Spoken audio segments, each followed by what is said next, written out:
Hi, I'm Jamey from Stonemeyer Games, and today I'm going to talk about my favorite mechanism in the game, Strike. Strike is a good reminder to me that even if a game has been available for a long time, new people can discover it all the time. And I discovered it for the first time, or I got to play it for the first time. I had heard of it before. I got to play it for the first time at the Gamers Ranch recently and had a great time with it. It was later in the night. We weren't looking for a really heavy game, and someone brought up Strike, and it was really the perfect game to play at that moment. So Strike is a push your luck dice-driven arena game where you were trying to roll dice so that the die that you roll matches at least one of the other dice. So, for example, if this player had just rolled this 5, and they get to collect all the 5s, they get to keep those dice, and I believe then the turn passes. It's either their choice or they have to pass. I don't exactly remember, but that's the goal of the game, to stay in the game as long as possible by rolling dice that match so that you can gather those dice. You're trying not to roll singles. So if this player had rolled a 4, that would have been bad because they would have either had to stop or continue to roll. Or you also don't want to roll X's because X's, you are lost. You lose those dice permanently. Those dice are out of the game. But the hook of the game and the catch is that not only are you rolling dice, but you are rolling dice in such a way that they collide with the other dice in this arena. And that's where the composition of this arena really comes into play.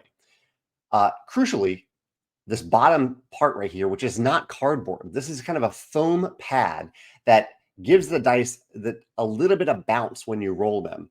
Whether you're just rolling the dice and it's not colliding with anything, or if you are rolling a die that you're trying to intentionally collide into another die in the arena.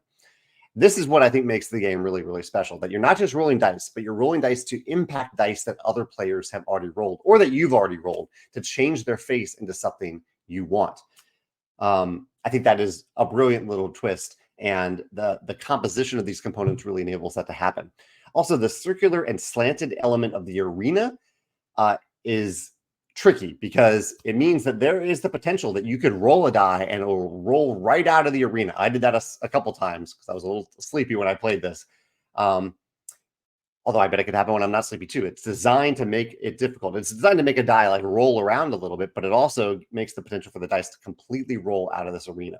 I think the whole arena composition is brilliant, and just the idea that you can impact dice that were previously in the arena. It feels like you have more control, more agency over what you're doing, because you're trying to change something. You have control over the dice that you're trying to hit, or you have some semblance of control depending on your dexterity skills. I had a lot of fun with Strike. I will definitely be pulling this out in the future when I want a game like this, when I want a little lighter, shorter game, a silly, fun game, especially later in the night, later in the evening. And yeah, I really like this, the composition of the arena, the foam base, and the fact that you are allowed to hit other players' dice while you're rolling them. I'd love to hear your thoughts or your stories about playing Strike, if you've played it a number of times and have some fun stories about it, or if you can think of any other games where the game is actually encouraging you to change the dice roll, someone else's dice roll, by the dice that you are rolling while you're playing. Let me know about that in the comments below. Thanks.